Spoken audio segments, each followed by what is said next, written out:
Inihayag ng Armed Forces of the Philippines na nadagdagan pa ang bilang ng mga namamataang malalaking barko ng China sa bahagi ng West Philippine Sea at maging sa loob ng karagatan malapit sa Zambales at Panay Island. Ayon kay AFP spokesperson, Colonel Francel Margaret Padilla, simula nitong Martes, nasa 8 malalaking barko na ng China Coast Guard ang nakapasok sa Pilipinas, kabilang na ang kanilang monster ship, kasama ang mga napakaraming mga Chinese militia vessels ang namataan na kapalibot sa mga silangang bahagi ng Pilipinas. Sinabi naman ni Philippine Navy spokesperson for the West Philippine Sea, Commodore Roy Vincent Trinidad, na ayaw nilang gumawa ng espekulasyon hinggil sa pagdami ng mga barko ng China sa nasabing mga lugar.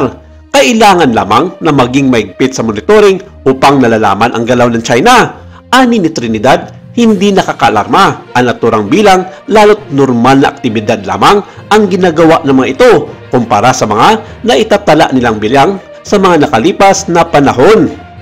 Gayunpaman, sinabi ni Trinidad na sa sandaling magkaroon na ng mga malaking pagbabago sa ikinikilos ng China sa mga baging iyon ng karagatan, doon na dapat maalarma ang Pilipinas at dapat nang maghanda, at tiniyak naman ito na nakahanda ang buong pwersa ng sandatahang lakas ng Pilipinas kung kinakailangan. Tiniyak ni Trinidad na hindi magpapagrabyado ang Pilipinas sa kabila ng mga pambubuli ng China sa mga barko ng bansa at kung may intensyon na ang China na lusubin ang Pilipinas. Ayon pa kay Commodore Trinidad, mayroong mga sapat na kagamitan ang mga ito upang pantapat sa China. At ilan nga dito ay mga bagong biling BrahMos missile mula India na kaya itong abutin ang mga lugar na nasasakupan ng Pilipinas na nakapaloob sa 200 nautical miles exclusive economic zone nito, kung saan marami sa mga pwersang sasakyan pandagat ng China ay patuloy na kumakalat. Ayon sa grupong pambansang lakas ng kilosang mamalakaya ng Pilipinas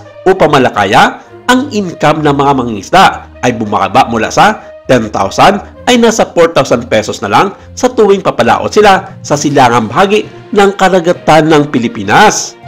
Bagamat hindi sila nakaranas ng untoward incident sa malalaking barko ng China, ang presensya umano ng mga ito sa lugar ay nakadlang sa kanilang regular fishing activities. Ayon sa mga eksperto, obvious na tinatakot ng China ang mga mangingisdang Pilipino para ipakita nito ang kanilang mga malalaking sasakyan pandagat sa loob ng mga karagatan ng Pilipinas. Isa ito sa mga dahilan para mawala ng lakas ng loob ang mga mangingisda na pumunta at mangingisda sa mga karagatan kung saan naroon ang mga presensya ng mga barko ng China Coast Guard. Samantala, ikinadismaya ng gobyerno ng Japan ang pagpapakita nitong kainaan sa pakikiharap nito sa mga pwersa ng China na nambubuli at nangaras hindi lamang sa mga mangingisdang Pilipino, kundi sa mga sasakyang pandagat ng Philippine Coast Guard at ng BFAR. Ayon sa Japan, hindi raw dapat tumahimik na lang at makontento sa pagmamonitor ang mga otoridad ng Pilipinas sa kabila ng harap-harapan na nilalapastangan ng China ang karagatan na nasasakupan ng bansa at maging ang pambabastos at kawalan ng mga respeto ng mga ito sa mga otoridad lalong-lalo na sa Philippine Coast Guard at sa mga sasakyang pandagat ng BFAR. Lalo raw magiging marahas ang China sa pakikitungo nito sa mga barko ng PCG at ng BFAR kung mananatiling pikon ang bibig ng Pilipinas sa tuwing makakaharap nito ang mga ginagawang pangaras ng China. Wala pa naging tugon dito ang pamunuan ng Sandatahan Lakas ng Pilipinas tungkol sa naging payag na ito ng Japan sa kakulangan ng aksyon ng Pilipinas laban sa China.